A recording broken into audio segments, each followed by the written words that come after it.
Alô, turma do nono ano, tudo bem? Tranquilo? Vamos continuar nossa aula e nós vamos falar agora sobre a questão da globalização no cenário do Brasil. Antes de eu começar a falar do Brasil, da globalização, eu preciso voltar na descoberta, na parte da história brasileira. E quando eu falo sobre a história do Brasil, eu costumo dividir em 4 blocos, 4 partes. A descoberta do Brasil, que foi em 1500, até 1530. Nesse período, o Brasil só vai servir para Portugal para a estação do pau-brasil.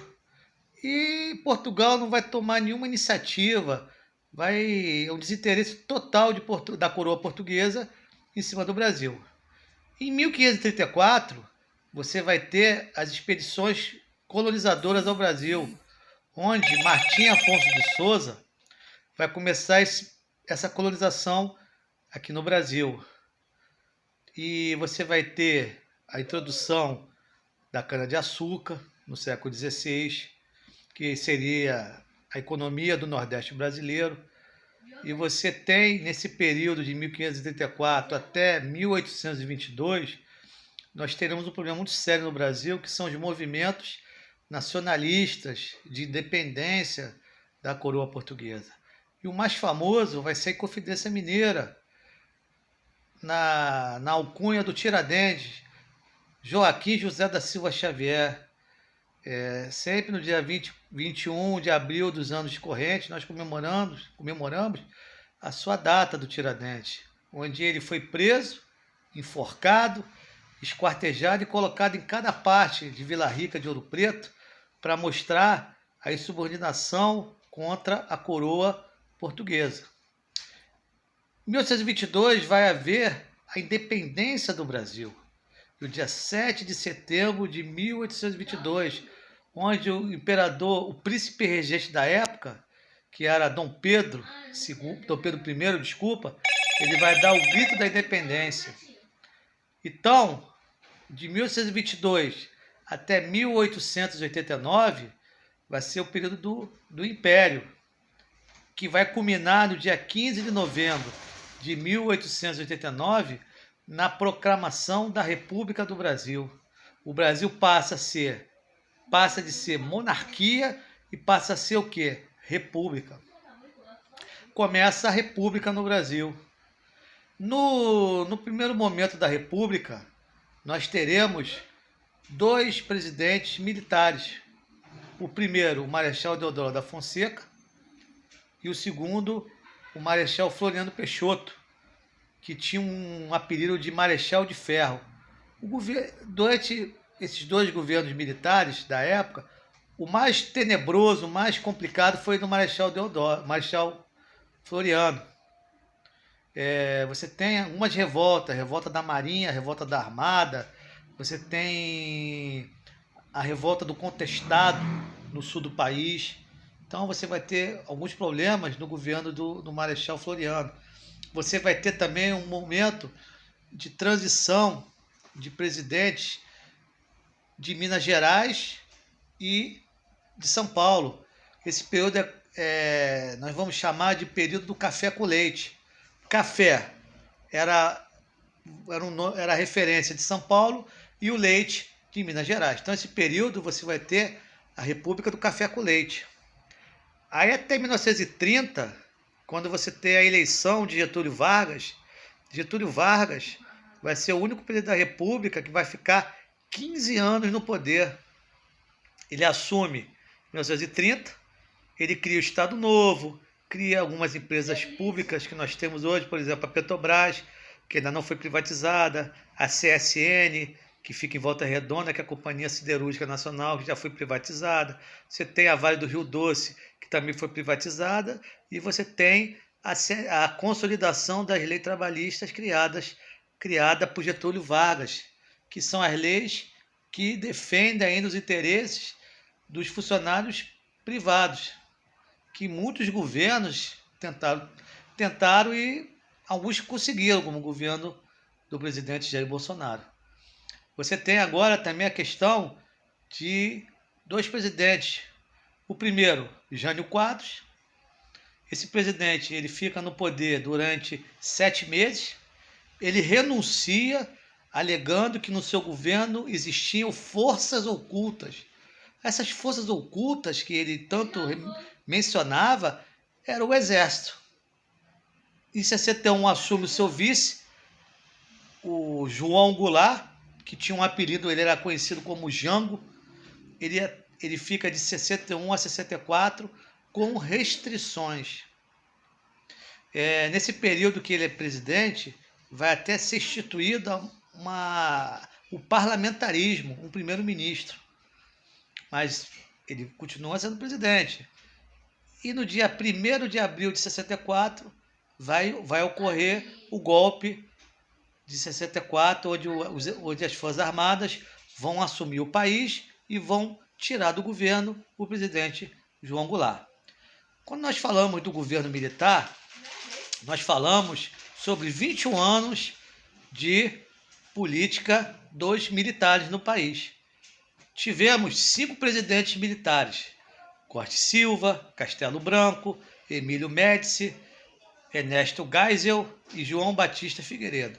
Nesse período, cada presidente, na minha opinião, como professor de Geografia e de História, o pior momento dos militares, assim, do governo militar, é quando você tem Emílio Médici, que ele vai instituir o AI-5 no Brasil. O AI-5, que nosso presidente querido tanto almeja e diz, foi a suspensão dos direitos civis, vai dissolver o Congresso Nacional, dando poder supremo aos militares.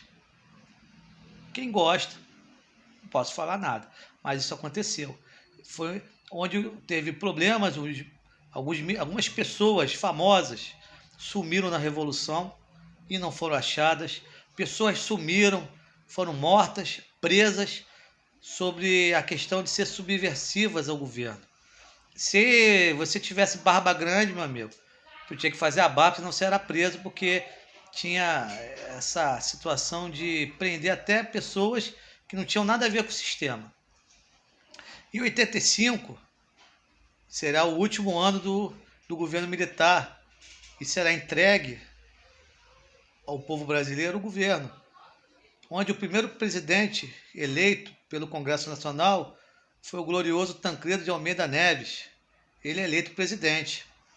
Só que, faltando 2 dias para ele assumir o governo, o presidente morre. Ele morre no dia 21 de abril de 1985.